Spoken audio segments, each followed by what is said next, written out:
Good afternoon. Can you hear me okay? Okay, good. It's great to be here among so many great Americans. I know the majority of you are veterans, or the better half thereof, so thank you all for what you've done. Thank you for coming today. And in the next 30 to 40 minutes, I'll be telling you about a generation that came before us, a generation that I absolutely revere. While my remarks will be about them, I hope you will feel the love that I share for them, because it's also directed at you, the love and respect, so thank you. I'm going to tell you today about a part of history that was almost lost. This was the last great bomber raid of World War II in Europe. I'll walk you through what happened, why it happened, and how I almost literally stumbled on this story. It begins with this man here.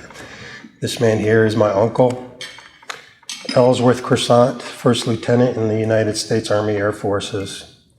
He went through the entire war in Europe, the closing weeks of the war, closing months, without so much as a scratch. 21 combat missions over Nazi-occupied Europe. He came home, was waiting to be discharged. He got an opportunity on very short notice to hop on a transport plane to Wisconsin, and he was going to travel from there by train to Illinois, where my family's from, and that plane crashed, and all aboard were killed, mere weeks after the war ended. I, of course, didn't know him. I'm old, but not that old. Never met my uncle, but I was interested in his life. He and my dad were very close. And in the process of learning about my uncle's life and his service, I came across this story. I was gifted the wartime letters he wrote, and I used those to piece together the combat missions he went on. He was part of a bomber crew of 10 men. They never flew together a single time, but they were very close. This is a photo that I obtained in the late 2000s. Obviously, not a good one. The names of the men are written in cursive. It's a very poor reproduction, but it's what I started with. And I won't bore you with all the details, but over the years, that changed. I got the real photo, and I talked to the last surviving member of his crew, one of his best friends, the navigator Bill Johnson. Using the letters, I pieced together the combat missions he went on.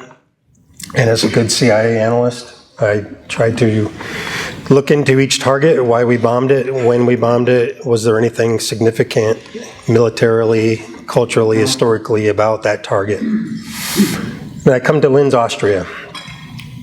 I didn't know it until I dug a little deeper, but it just so happens to be Hitler's hometown. A poor map, I apologize. This is a map from 1943, and Linz is in north central Austria. My uncle's outfit was the 15th Air Force, which was based in Italy. We're talking about a 9-hour mission to get up there and back against enemy resistance. What I didn't know was that Linz was Hitler's hometown, his self-declared hometown. He was born, of course, just inside the border of Austria. But he considered Linz his hometown. The family moved to the outskirts of Linz when he was about 9 years old, and they lived there for the next 10 or so years, in or near the city. And some formative things happened to him during those years. He lost his baby brother, and both of his parents passed away. And most importantly, perhaps for us, he was introduced while going to middle school at this school to German nationalism and German nationalist ideas. I have yet to meet a historian who thinks that the Hitler that would later come to try to take over the world necessarily originated at this period, but certainly the building blocks are there for anyone to see. The seeds were planted, if you will. Well, Hitler loved Linz. He loved the architecture and many things about the city. It's right on the Danube River. It's very beautiful. But there were some things about it that he didn't like, some of the architecture. And when he dropped out of school at age 16, he would spend his days kind of as a drifter walking around with a sketchbook, and he would draw pictures of what he would do to the city if he had the opportunity. Well, I'm going to skip ahead 3 decades, and that wanderer is now the Chancellor of Nazi Germany.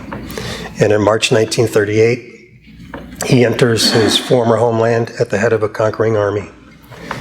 He stops and pays respects at his parents' grave, and then he makes a beeline for Linz. And this is a photo from that day. He's in the main town square.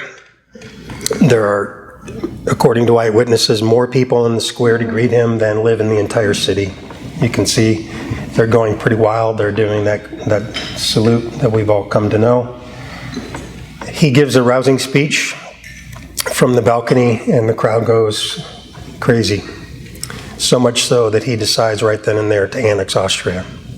So on that town square, decades ago, world history was changed by a crowd's ovation, arguably. So yesterday's wanderer is today's dictator, and he's now in a position to turn his dreams about Linz into reality. Among other things, he's going to build a tomb for his parents, and he will also be buried there. And he plans to build a major museum in which works of art would be placed from which would be stolen from the corners of Europe. In order to pay for that, he had to industrialize the city to raise tax revenue. The entire eastern side of Linz is transformed into an industrial zone called the Hermann Göring Works. It initially produces steel, among other things, and as the war begins and then drags on, they begin to produce armaments. To ship all that stuff where it needs to go, the Linz rail system is greatly expanded, and all of these things together make Linz a military target for the United States. In July 1944, the 15th Air Force begins the first of what would become 21 raids to sever those rail lines and knock out the Hermann Göring Works. I talked to a man who was on one of these bombers. This is a photo from that first raid. He went up into the air with 10 fingers, and he came back with 8, thank you to a German fighter plane that made a pass on his aircraft.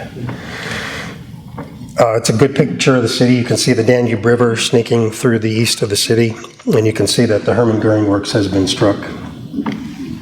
Unfortunately, the raids were not successful. This was called precision bombing, but it really wasn't. And despite all of our attempts to sever those rail lines once and for all, failed.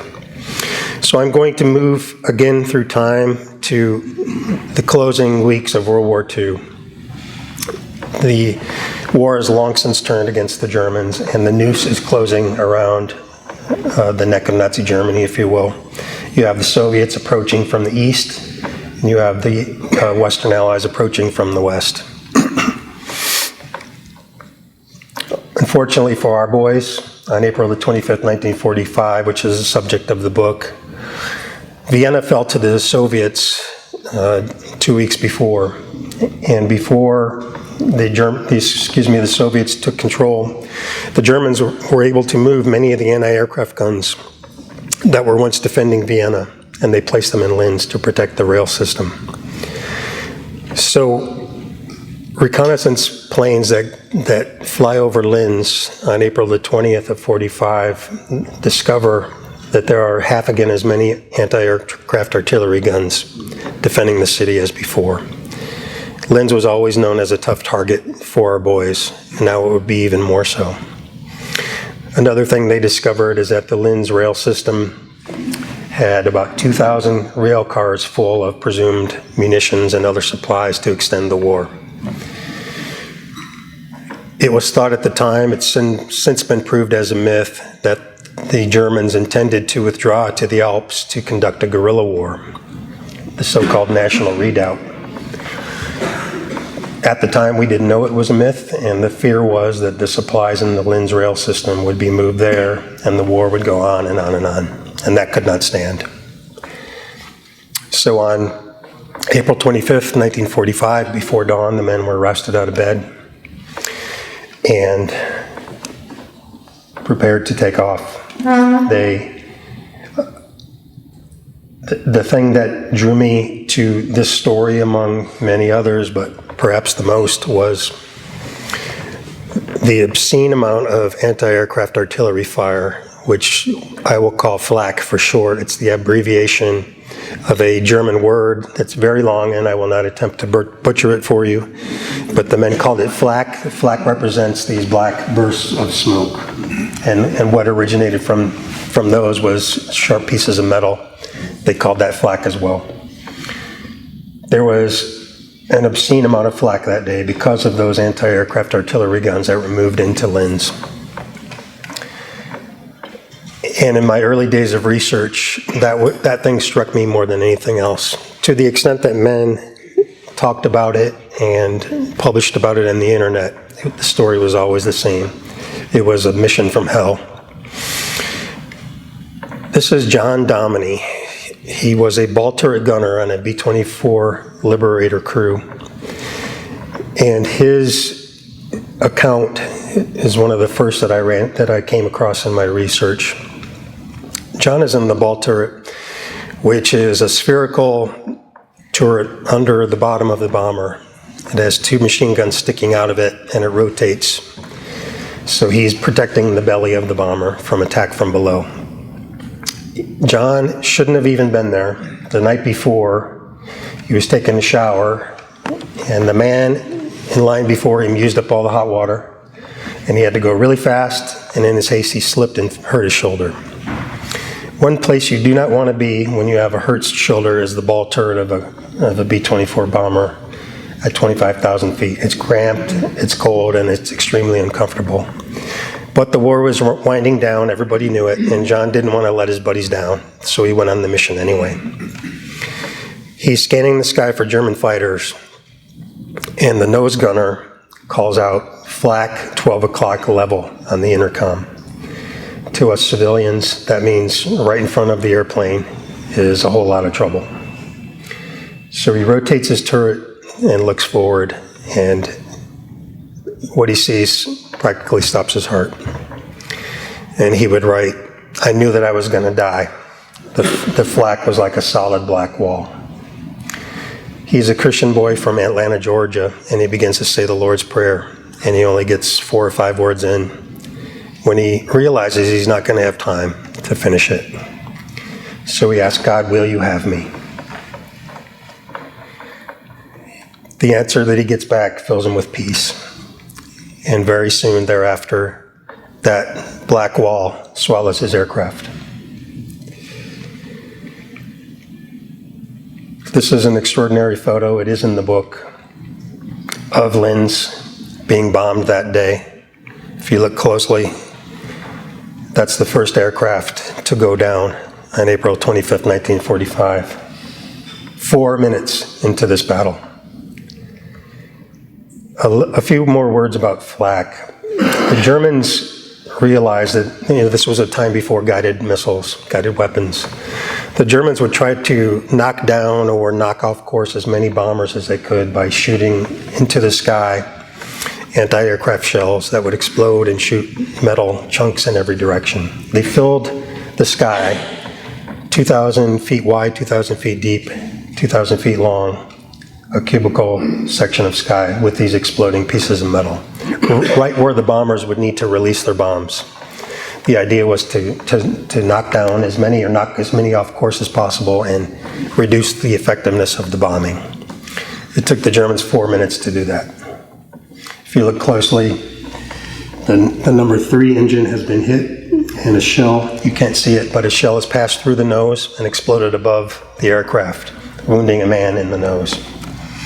Fortunately, they would make it to the outskirts of Vienna where they would parachute out and be taken in by the Soviets. This was the first of 15 bombers to go down on this day, and kind of skipping to the end a little bit, that's way too many. This was, the war would end 13 days later, and this was a steep butcher's bill to pay. This was the crew. This is another extraordinary photo, and it's not in the book because my publisher wouldn't let me use it. I couldn't tell who took this photo, therefore I couldn't prove who had the copyright. But you get a special viewing here. Bombers fell from the sky one after another. You see the obvious one trying to make a landing here. This is in Pécs, Hungary. There was a Soviet airfield there. The men were briefed that morning before the mission that if they got badly damaged and they could make it here, go there, the Soviets will take care of you, the Soviets being our allies. Well, this guy, I spoke to the pilot and to the navigator.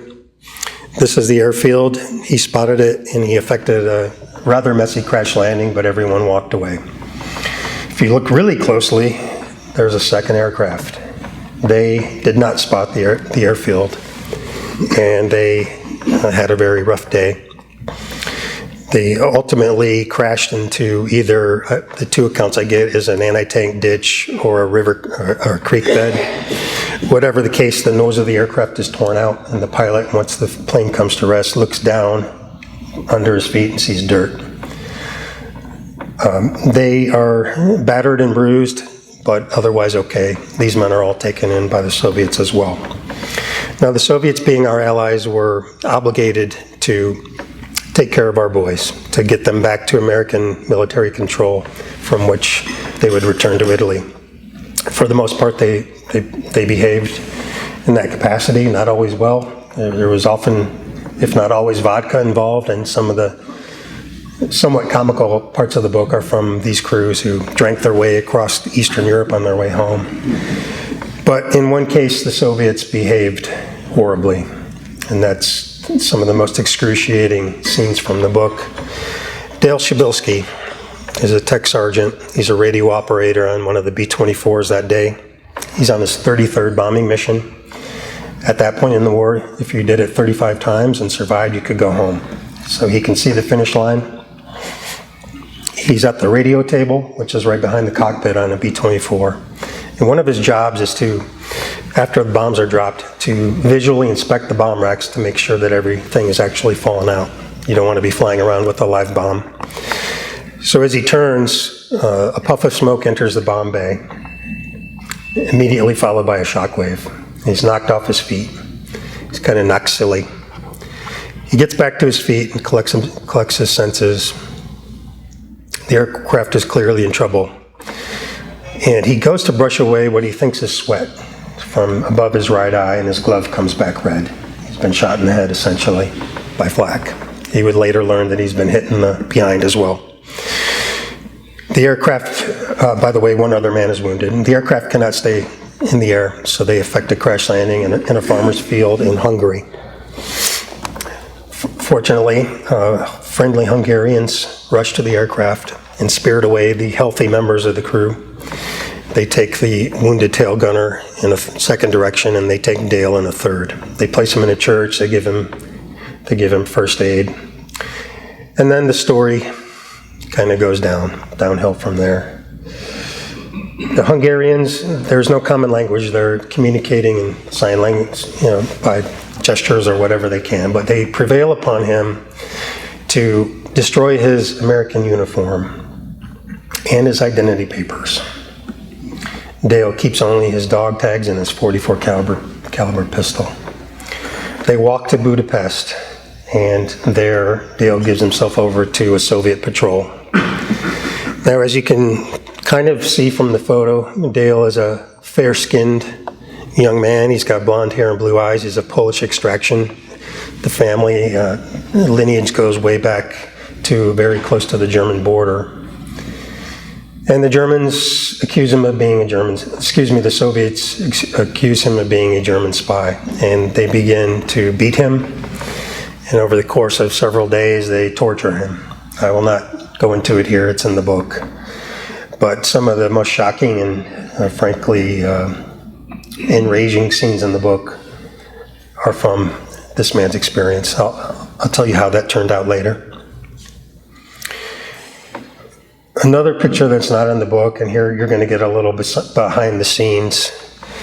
This is one of the B-17s that went down that day. There would be 15 ultimately, 12 B-24s and 3 B-17s. I interviewed the man who was sitting right here in the tail. He was a tail gunner. He was wounded. He lost what he called a ping pong ball sized chunk of flesh from his ribs. The aircraft came apart over a tiny village in Austria. They were all captured and survived the war. And I already had this photo, which to me was a famous photo, but the curator of the museum had the photo as well, and he saw me looking at it. It was in a binder. And he says, "You know what? I know where that is. I know where that happened." So I looked at my driver/translator, and we silently agreed we were going to go find it. So we hopped in the car, and we drove to this small village, which probably looked the same way in 2019 as it did in 1945. We pulled over, and the first guy we saw started talking to him. Showed him the photo. "Yeah, of course I know where that is." He hops in, and we go. And minutes later, I'm at the site. What was once a kindergarten is still there today. And it gets better. You can't see it, but just off screen to the right there is an Austrian house. And the people who lived in that house came out and started talking to us. They have this photo in a frame by the front door. The man who led us here says, "You know what, I know a man who saw that happen. Do you want to meet him?" So, dumb question. Yeah, so he soon retrieves an older gentleman, and I met him. He told me exactly what happened that day. He was in not the Hitler Youth, but the one for people who were even younger. It wasn't by design, by choice. It was forced upon him, but he told us all about how this bomber came apart over his village a beautiful spring day in 1945. And it just so happens that for whatever reason, the tire from, I don't know if it's from the main landing gear or the nose or whatever, but the tire is in the backyard of an abandoned house right down the hill. And I tell you what, even all these decades later, it's not easy to cut a piece of tire off with a dull pocket knife, but we somehow managed to do it.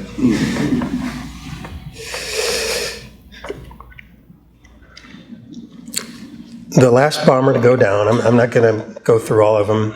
I will say, though, this is pretty remarkable. Out of 15 bombers that went down, I have firsthand accounts from all of them. I either interviewed men who survived or had documentary evidence going back to that day. So I can put you on every one of those bombers. I won't do that here. But this is the last one. This was a B-17 under the command of Robert Sinton. This was the navigator, Herbie Westerlund. I spoke to him before he passed. Herbie, he and his friends had a really tough day. They were shot down over Linz. The co-pilot was deceased aboard the aircraft. The parachute of one of the other crewmen was damaged and partially unfurled aboard. And when he bailed out, the parachute failed to deploy and he fell to his death. Every one of the men was shot at on the ground, shot at from the ground by people with rifles, which is a war crime. And one of those bullets found its mark and killed a crew member. The rest of the men landed in or near Mauthausen, which of course is the most notorious concentration camp in Austria. They were taken inside, and for several hours, the deputy camp commandant, whose name I will not speak, personally abused them, verbally and physically, spat upon them, and many other things I will not say. At this, it's called the Wall of Lamentations. Whenever a new guest of the camp, if you will, was brought in, they were lined up here and abused. So our boys got it at the site. It's still there today. These are my personal photos.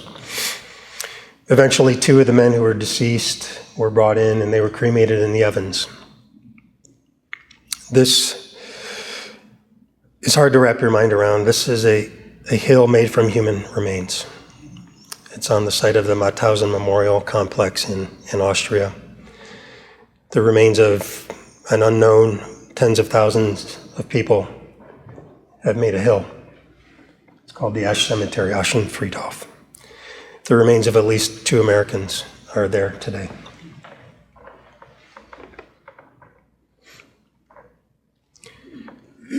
Despite the horror and the tribulation, the heroism, the bloodshed, the raid was a success, wildly so.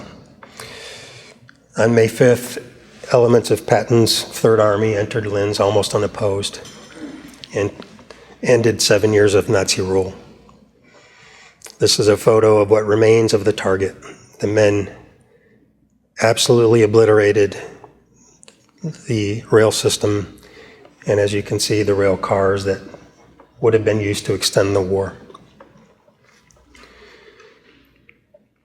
Linz has since rebuilt. Fortunately for people who live there, Linz was in the American occupation zone. Austria was divided like Germany was after the war. Linz was in the American zone. The area just across the Danube was in the Soviet zone. We poured millions of dollars into Linz under the Marshall Plan and rebuilt it. This is what the rail system looked like when I was there in 2012. I'm standing on a road overpass that one of my uncle's bombs hit. I did that with quite a bit of satisfaction. Just off the screen to the left is the rebuilt Hermann Göring Works, which fortunately they had the good sense to rename. But Linz is today, as it was then, the third largest city in Austria, and it's still an industrial powerhouse. Now, the cost was great. These are the names of the 28 Americans who breathed their last breaths over Linz. The war was 13 days from being over, but they did their duty. There were about 6,000 young Americans in bombers and fighters over Linz that day. These men did not make it home. My book is the story of their last minutes on Earth. It's also the story of the last days of a 29th man, and that being my uncle. My uncle made it through without a scratch, as I noted, and died in an absolutely senseless plane crash in Wisconsin. I visited his grave in 2012, and I made him a promise to tell his story. I had no business making that promise to him at that time. It would have been challenging to write 5 pages about him. Last year, I went back to his grave, and in an emotional moment with my uncle, I laid a copy of the book and left it there and considered my mission accomplished.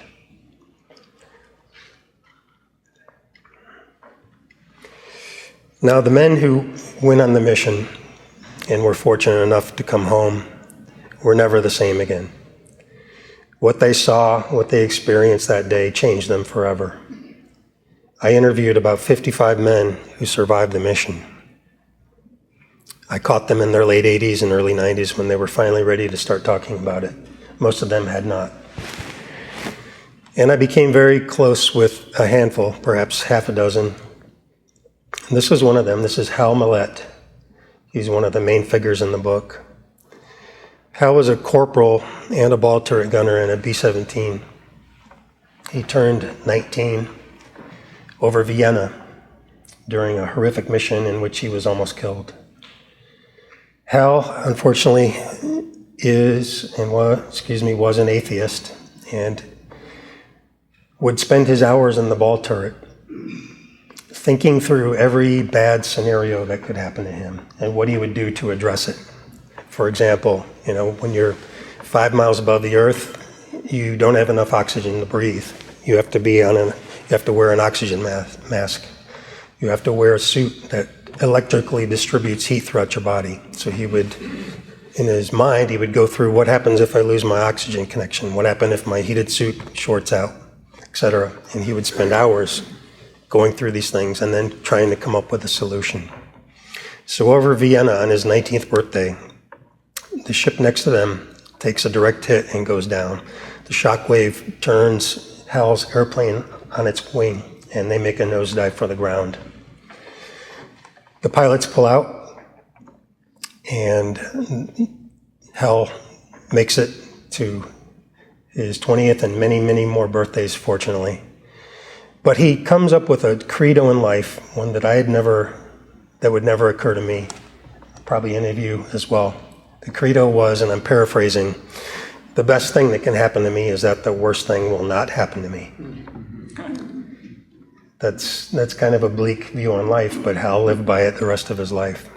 He stayed in the Air Force, he served for many, many years, and he had PTSD. This mission in particular deeply affected him. And it got so bad that he had to lock away his memories. He went so far as even forgetting the names, hometowns, and other things about his buddies, his brothers, his crewmates. He was a computer guy, and he described it to me as taking his memories of the war and locking them away on a part of the hard drive that you cannot easily access. He didn't throw away the key, but he came pretty close. His daughter loved him very much, and she came across internet posting in the early days of the internet that his pilot was seeking to get the crew back together. And she interceded with Hal to try to get him to open the door a little and reconnect. He fought her, but eventually he relented. In 2002, they had a reunion, the surviving members. And that, for Hal, kind of opened the floodgates. He would begin to talk and write about it. I was the great beneficiary of that. I spent many hours with him. The picture on the right is the last time I was with him physically in his office in Florida. Spent hours with this man, love him dearly.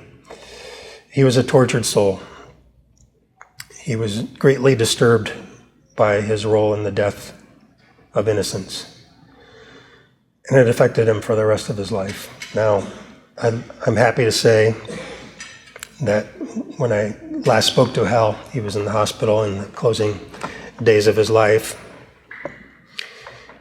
When he called me, I think before he realized that I had picked up, I could hear him talking to probably the nurses, and he was clearly regaling them with tales from the war. So it sure felt like my friend had found peace, and that was a good last memory to have of him. He passed in 2016 at age 90. Dale Shabilsky, the man who was tortured by the Soviets. How this man smiles, I do not know. He was deeply affected by what the Soviets did to him. It goes without saying.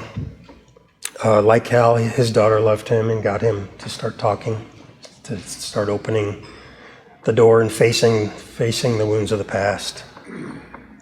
He wrote a memoir that I was given sole access to and I use extensively in the book. I did speak to him once. His therapy, I think, was a combination of his Christian faith and talking about it. Dale passed in 2014 at age 89.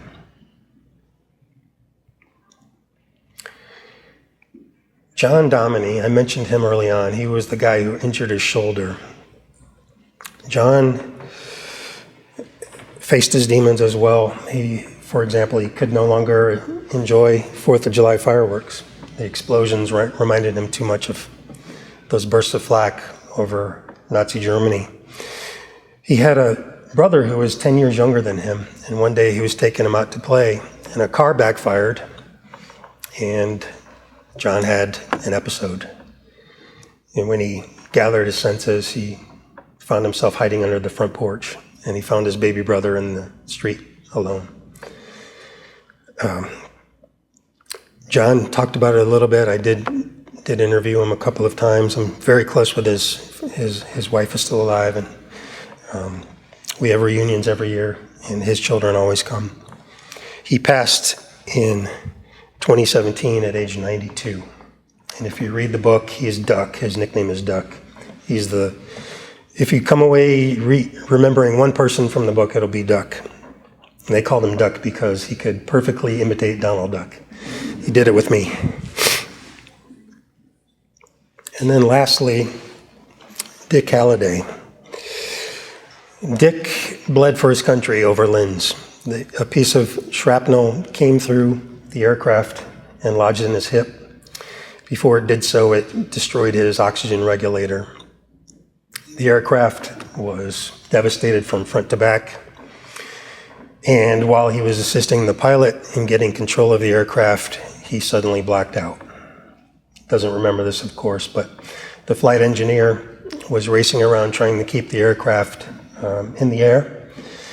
And he noticed Dick, who was in the right-hand seat as the co-pilot that day, noticed him slumped over. He attached him to a portable oxygen canister, and that brought him back. He doesn't remember anything for the rest of the day. He wasn't wounded badly, but he was wounded nonetheless. I talked to him a lot, and in fact, he's the only one who almost made it to the finish line with me. He called me. I called him the day I got the book deal to tell him, and we had a short conversation, and I'm of course at a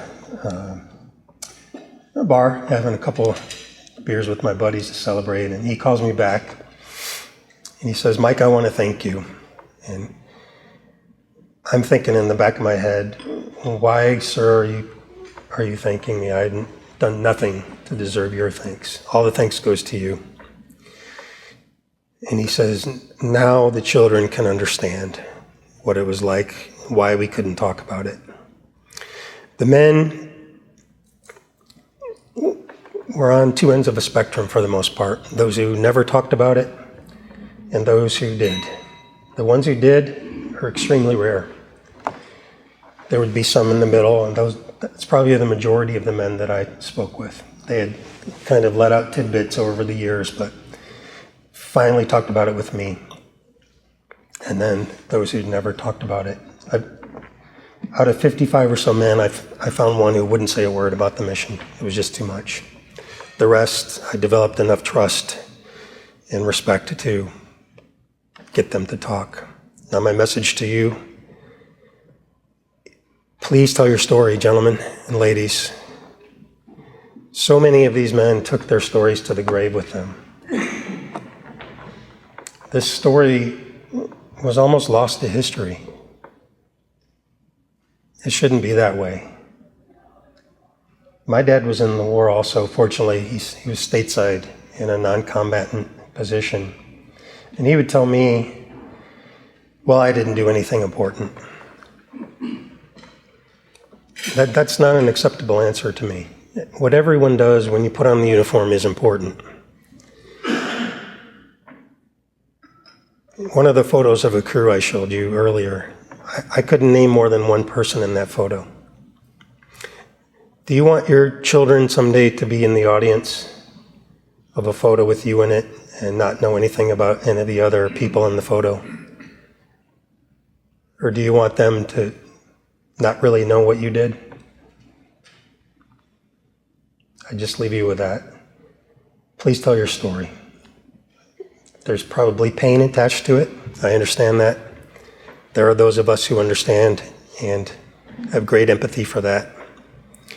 But write it down, paint, write poetry, whatever you have to do to tell your story. But please tell it, because we do care.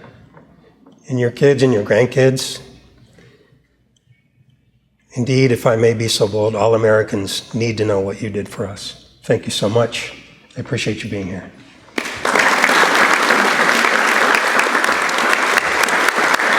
That was fabulous. That was fabulous.